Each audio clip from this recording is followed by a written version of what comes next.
South ఇండియాలోని అతి తక్కువ ధరలకి రత్నాలనందించే ఏకైక సంస్థ 6JVR. ఓకే, ఏం చేస్తారు డాడీ? ఏం చేస్తారు? డాడీ ఇప్పుడు రిటైర్డ్ AGM SBIలో. ఎస్బీఐలో. Yeah yeah. ఓ, అయితే ప్రాబ్లం లేదు మనకి. లోన్స్ గీన్స్ బాగానే వస్తాయి ఫైనాన్సర్స్, ప్రొడ్యూసర్స్ కి ప్రాబ్లమే లేదు. బాబుని హీరోగా పెట్టుకోవచ్చు. AGM.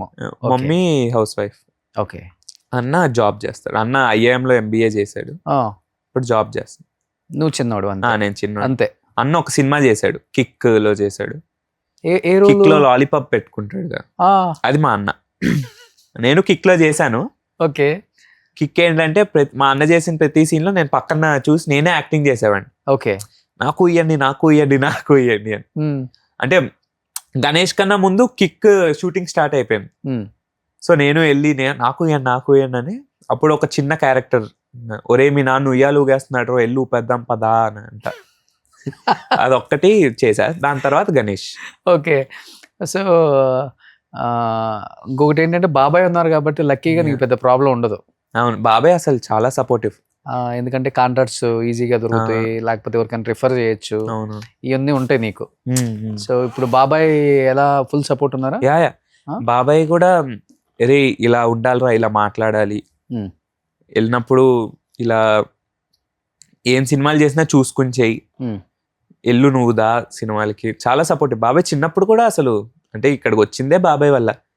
ఆయన లేకపోతే ఇంకా అసలు ఆడిషన్లు అవేం లేవు కదా. ఓకే. డైరెక్ట్ ఆయన పెళ్ళిలోనే. ఇంకా ఇప్పుడు కూడా బాబాయ్ కూడా అంతే, నువ్వు ఫస్ట్ డిగ్రీ తెచ్చుకో తర్వాత మాట్లాడదాము అని. ఓకే.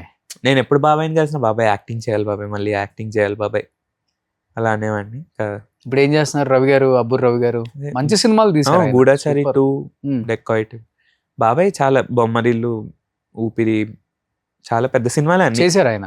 ప్రెసెంట్ ఏం చేస్తున్నారు? ఇప్పుడు గూఢచారి 2 చేస్తున్నారు, డెకాయిట్ చేస్తున్నారు. సో వాటిల్లో మనకి రోల్స్ ఇంకా అప్పటికి ఇంకా నేను ఇంజనీరింగ్ అయితే కదా చేసేది. ఓకే. ఓకే. సో ఇప్పుడు కమింగ్ వచ్చే మూవీస్ కి పక్క ఏముందిలో 2-3 మూవీస్ పడితే నిఖిల్ మళ్ళీ ఆటోమేటిక్ గా వచ్చేస్తాం. పెద్ద విషయం ఏం కాదు. ఇండస్ట్రీలో కావాల్సింది లక్, బ్యాక్గ్రౌండ్. కానీ ఫస్ట్ బ్యాక్గ్రౌండ్ అని చెప్పను, లక్కే ఉండాలి. లక్ ఉండాలి, టాలెంట్ ఉండాలి. అవును, డెఫినెట్ గా ఈ రెండు. డెస్టినీ ఒకటి ఉంటుంది డెఫినెట్ గా. పెద్ద పెద్ద స్టార్ ప్రొడ్యూసర్లు, స్టార్ డైరెక్టర్ల కొడుకులు ఒక సినిమా తీసి ఇండస్ట్రీలో కనపడకుండా పోయిన వాళ్ళు ఉన్నారు, ఏ బ్యాక్గ్రౌండ్ లేకుండా వచ్చి స్టార్లు అయిన వాళ్ళు ఉన్నారు. సో ఇండస్ట్రీలో ఎప్పుడు కూడా అవును, మనం చెప్పలేం, ఏం జరుగుతుందో చెప్పలేం, కానీ మనం కష్టపడాలి అంతే. నువ్వు కష్టపడతావు కదా. నేను టీన్స్ లని నేర్చుకున్నావా? మంచి డాన్స్ నేర్చుకుంటున్నా, వచ్చు కొంచెం. ఇది కష్టం అనిపించదు నాకు, ఇదంతా ఎంజాయ్మెంట్. మనకు నచ్చింది చేస్తున్నాం కదా, మనకు నచ్చింది చేస్తే అది కష్టం అసలు అనిపించదు. చెప్పాలంటే కొంచెం కళ్ళు మూసుకొని ఇలా ఓపెన్ చేసి చూస్తే చిన్నప్పుడు రఘు మాస్టర్ లాగా ఉన్నాం ఇప్పుడు. ఆ హెయిర్. కానీ అసలు ఏం కష్టమేం అనిపించదు, ఇంకా ఏం చేయలే కదా, కష్టం అనిపించదు అంతే. ఇంకా కష్టపడాలి. ఇప్పుడు బిఫోర్ జనరేషన్ హీరోస్ తో ఎవరితో చేయలేకపోతున్నావు? చిరంజీవి గారు, బాలకృష్ణ గారి టైంలో లేదు. లేదు. ఇది వచ్చింది నెక్స్ట్ జనరేషన్. ఇప్పుడు ఎవరైతే చైల్డ్ ఆర్టిస్టులు ఉంటారో డెఫినెట్ గా మీకు మంచి ర్యాప్ ఉంటుంది కాబట్టి బిఫోర్ మన తేజ సజ్జా గానీ వీళ్ళందరూ ఎవరన్నా కాంట్రాక్ట్ లోకి వచ్చి డెఫినెట్ గా మేము సపోర్ట్ చేస్తాం అంతా. అసలు వాళ్ళు ఎవరు అంటే నేను ఎవరో కూడా తెలియదు కదా వాళ్ళకి. అదంతా వాళ్ళు నేను పుట్టక ముందు నుంచే ఉన్నారు. ఓకే. ఇప్పుడు నీకు 21. 20 అంతేనా? యా. ఓకే. సో బీటెక్ అంటే మరి బాగా ఫాస్ట్, కో ఎడ్యుకేషన్, లవర్ ఇలా లేదు అసలు. నాకు ఏమో అలా అయిపోయింది. 4 years ఫ్రెండ్స్ తోనే బంకులు కొట్టి సినిమాలకి వెళ్ళి బర్త్డే పార్టీలు. యాక్టర్ అని తెలిసి ఒకప్పుడు యాక్టర్ అబ్బాయి అని ప్రపోజ్ చేసిన వాళ్ళు ఎవరు లేరా? లేదు.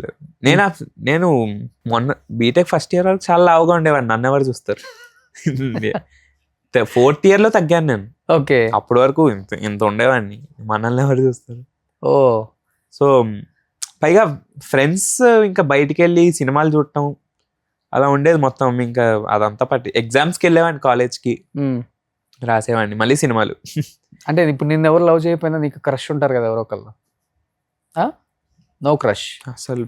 లేదుగా ఉంటే క్రష్ ఉండకూడదు అలా అని కాదు. మరి college life was different for me. Okay. College life was completely cinema, friends తో చిల్ అవ్వడం, ఎగ్జామ్స్ రాయడం. ఇండస్ట్రీలో కూడా ఎవరు లేరా క్రష్ నీకు? లేదు. ఇప్పుడు ప్రస్తుతానికి ఎవరు లేరు. చిన్నప్పుడు కూడా ఎవరు లేరు? చిన్నప్పుడు అవంతా తెలియవు కదా, తెలిసేటప్పుడు సినిమాలు మానేసాను. ఎయిత్ ఇప్పుడు తెలిసేటప్పటికి ఇంకా సినిమాలు మానేసాను. ఓకే. అందరు అక్కలే అని పిలిచేవాడిని ఇంకా ఓకే, సూపర్. సో నిజంగా జర్నీ అనేది చాలా మెమరబుల్ జర్నీ, అసలు మర్చిపోలేం కూడా. అవును, ఎందుకంటే మధ్య మధ్యలో గుర్తొస్తూ ఉంటాయి ఆ రోజులు. ఓకే. సో ఇప్పుడున్న డైరెక్టర్స్, నువ్వు చేసిన డైరెక్టర్స్ అందరినీ వెళ్ళి ఒక హాయ్ చెప్పి మళ్ళీ వచ్చాను సార్ అని ఏ స్టార్ట్ చేయలేదు. నాకు అలా అలా ఎంట్రీ చెప్పడం పాస్ కూడా నాకు బాగోదు అనిపిస్తుంది బేసికలీ. ఎందుకు వెళ్ళి చెప్పడం నేను ఉన్నాను సార్ అలా అని, మన వర్క్ తో గుర్తిస్తారు కదా అలా అని అనిపిస్తుంది. అంటే వాళ్ళ ప్రైవసీకి కూడా మనం ఎంత చిన్నప్పుడు చేసినా బాగోదని నా ఫీలింగ్. వెళ్ళి మనం పర్సనల్ గా వెళ్ళి కలవడం, ఎక్కడైనా కనపడితే సార్ గుర్తున్నానా ఇలా చెప్తా గానీ పర్సనల్ గా ఈ విషయం కోసం నాకు ఇష్టం ఉండదు అసలు. ఇప్పుడు నువ్వు యాక్ట్ చేసిన అందరు ఆర్టిస్టులు ఆల్మోస్ట్ ఇప్పుడు పాన్ ఇండియా స్టార్స్ అయిపోయాయి, పాన్ వరల్డ్. ప్రభాస్, ఎన్టీఆర్. అవునవును. అల్లు అర్జున్ తో చేయలేదు కదా? ఎవడూ చేశాను, రామ్ చరణ్ గారితో అల్లు అర్జున్. అంటే కాంబినేషన్ లేదు కానీ ఎవడూలో చేశాను. ఓకే. బట్ అల్లు అర్జున్ గారు 100% లవ్ సెట్లకు వచ్చేటప్పుడు కూడా బాగా మాట్లాడేవారు. దేవిశ్రీ ప్రసాద్ గారు, ఆయన 100% లవ్ సినిమా చూసి ఒక రోజు ఫుల్ డే అంతా నేను అన్న ఫుల్ తిరిగాం. దేవి గారా? ఓకే. ఇక్కడ చాలా బాగా చేసావని ఆటోగ్రాఫ్ కూడా ఇచ్చారు, ఇంట్లో ఉంది. చాలా ఫుల్ తిన్నాం, ఫన్. ఇంకా ప్యాన్ వీళ్ళందరినీ చూస్తే ఐఎమ్ వెరీ ప్రౌడ్. అంటూ ఉంటా ఫ్రెండ్స్ కి, మీరు ఇప్పుడు చూస్తున్నారు నేను ఎప్పుడో చూస్తాను వాళ్ళని అని. అంతే అంతే కదా మరి. సో ఇంకా ఇప్పుడు ఇండస్ట్రీలో చెప్పాలంటే కొన్ని అందరూ వచ్చేసారు. ఇప్పుడు ఒక హీరోని కలవాలంటే, యాక్చువల్గా చెప్పాలంటే ఒక హీరోతో కలవాలని మనకి ఏదో ఉంటుంది, అతనికి కూడా మనతో కలవాలనో లేకపోతే ఏదన్నో కన్వే చేయాలనో ఏవో ఉంటాయి. ఇప్పుడు ఏమైపోయిందంటే ఇండస్ట్రీలో ఒక 4-5 మేనేజర్లు అయిపోయి, అంటే ఇటువాడు అటు వెళ్ళనీడు, అటు వాళ్ళని ఇటు రానిరు. అంటే కన్వే చేసేది కన్వే చేయనీరు. ఓకే, అట్లా అయిపోయింది ఇండస్ట్రీ ఇప్పుడు చెప్పాలంటే. వాస్తవంగా నిజం అనేది అక్కడ దాకా వెళ్ళదు, అబద్ధం అనేది అక్కడ దాకా వెంటనే వెళ్ళిపోతుంది. ఓకే. అంటే హీరోస్ కూడా దాన్ని ఎంకరేజ్ చేస్తున్నారు అనుకోవచ్చు చెప్పాలంటే. మరి మేము పెద్దవాళ్ళ స్టార్లు అయిపోయాము, మమ్మల్ని అంత ఈజీగా కలవకూడదు, అంత ఈజీగా మేము కూడా యాక్సెస్ ఇవ్వకూడదు అనేది వాళ్ళకేమైనా ఉందా, లేకపోతే వీళ్ళు క్రియేట్ చేస్తున్నారా కూడా తెలియదు. అంటే చాలా మంది ఇంటర్వ్యూలలో చెప్తుంటే పెద్ద పెద్ద ఆర్టిస్టులు వెంటనే, ఏమండి ఒకప్పుడు ఈజీగా కలిసేవాళ్ళం అండి, 50-60 సినిమాలు కలిసి చేసాం కాంబినేషన్స్, ఈరోజు కలుద్దాం అంటే అపాయింట్మెంట్ గతి లేదండి మాకు. ఏంటో మరి అన్ని గోడలు కట్టేశారు, ఒక ఇంటికి ఒక గోడే ఉంటుంది, ఇప్పుడు ఒక్కొక్క ఇంటికి 4 గోడలు వచ్చేసాయి అంటుంటే చెప్పుకొని బాధపడుతుంటారు. ఈ కొత్త వచ్చే యంగ్ జనరేషన్ వాళ్ళు అసలు ఈ సినిమా ప్రమోషన్స్ కి మరి ఇంకా ఎన్ని కష్టాలు ఉంటాయో అనేది అనిపిస్తుంటది మనకు కూడా.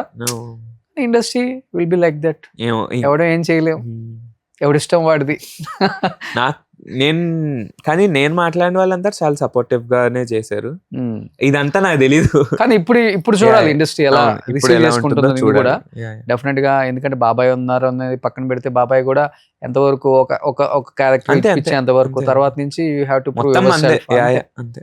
సో ఎనీ హ్యావ్ మళ్ళీ ఇండస్ట్రీకి వచ్చావు, ఆ ఇష్టంతోనే వచ్చావు కాబట్టి ఇండస్ట్రీ కూడా నేను అలానే ఎంకరేజ్ చేయాలి. హోప్ఫుల్లీ మంచి ఆఫర్స్ రావాలి, మళ్ళీ అదే కామెడీని మళ్ళీ తీసుకురావాలని కోరుకుంటున్నాను. And wish you good luck. And me team కూడా అడ్వాన్స్ కంగ్రాచులేషన్స్. మంచిగా వచ్చింది, చూసాను నేను కూడా. చాలా బాగుంటుంది ఆ సినిమా అయితే.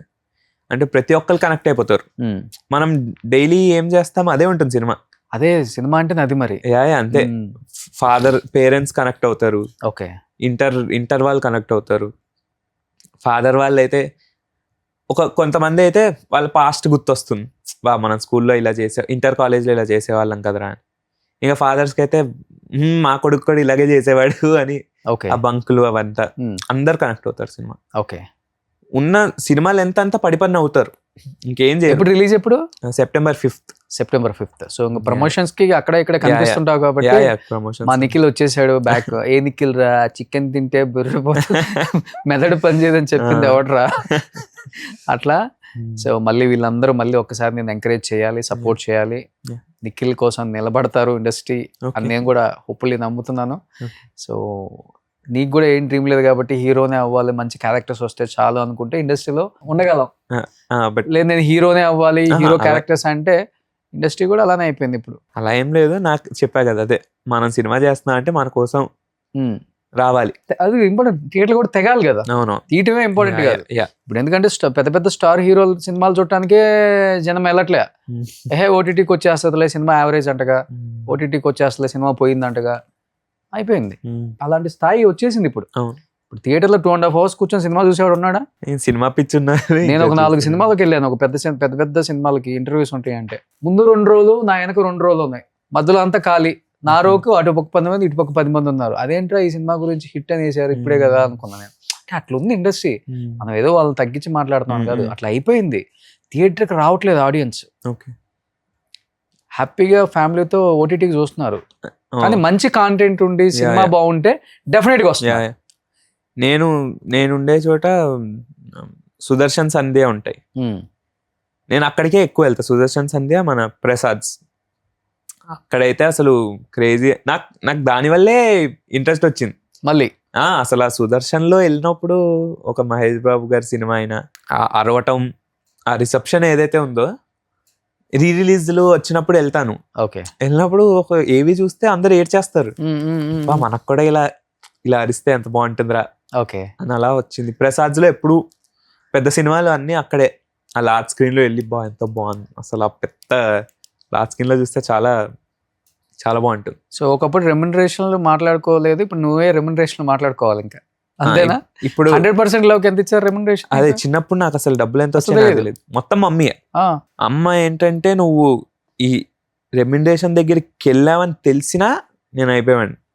వెళ్తావా? నేను అసలు వెళ్ళేవాడిని కాదు, పిలుస్తారు కదా ఇలా రా ఇలా తీసుకో అని. మమ్మీ అసలు నాకు ఇప్పుడు తెలియదు నాకు ఎంత డబ్బులు వచ్చాయి, ఏ సినిమాకి ఎంత వచ్చాయని మొత్తం మమ్మీ చూసుకునేది. నీకెందుకు? కానీ నువ్వు పెద్ద అయిన తర్వాత నీ రెమ్యునరేషన్ వల్ల ఇగో ఈ ప్రాపర్టీ కొన్నది ఇప్పుడు ఎంత అయిందని అలా చెప్పటం ఇంకా ఏం స్టార్ట్ అవ్వలేదు అప్పుడు. ఏం లేదు అలా ఏం అసలు డబ్బుల గురించి మమ్మీ ఇప్పటి వరకు ఎప్పుడు మాట్లాడలేదు నాతో.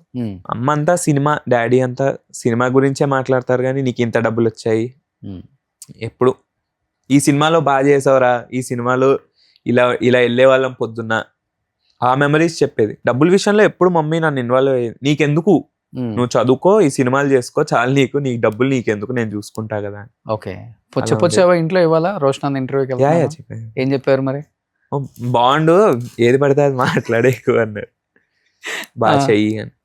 సో ఫస్ట్ ఇంటర్వ్యూ నీకు కూడా చాలా మెమరబుల్ ఇంటర్వ్యూ అవ్వాలి, మంచి ఆఫర్స్ రావాలి, ఇండస్ట్రీ నేను గుర్తించాలి. మాక్సిమం నా ఇంటర్వ్యూస్కి వచ్చిన వాళ్ళందరికీ మంచిగా జరిగింది.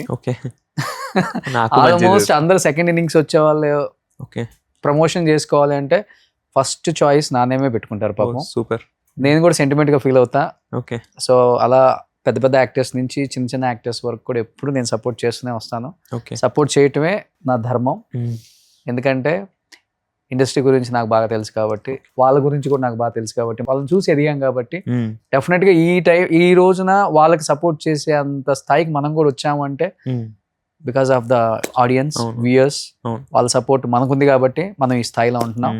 ఎప్పుడు అది ఒక్కటి తలకెక్కించుకోకుండా మనం ముందుకెళ్తే ఫోకస్డ్ గా లైఫ్ లో ఏదైనా సాధించవచ్చు. నిఖిల్, నీకేం నథింగ్, చిన్నప్పుడు అన్ని చూసేసావు కాబట్టి ఇప్పుడు అన్ని చూడాలని మనస్ఫూర్తిగా కోరుకుంటున్నాను. Wish you good luck.